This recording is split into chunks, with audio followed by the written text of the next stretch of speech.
Yan, mag-harvest na tayo ng pechay. Oh my goodness. Lalim eh. Ito natin yan kasi ang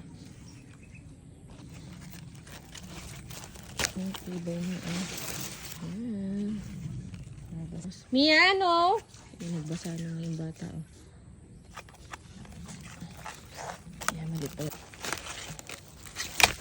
Oh, ay, nalaglag. Oo, nasira yung dahon. Pero pwede pa yan. Okay. Mia! Ay, galing. Tumilapon.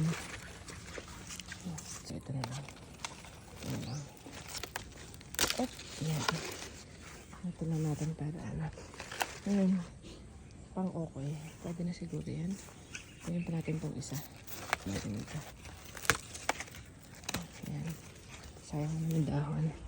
Ayan, ang ating na harvest. Dami-dami rin. Okay na ito. Mga ilang puno lang. So, may natira pa. May pang ibang araw pa tayo. Mia! Uy!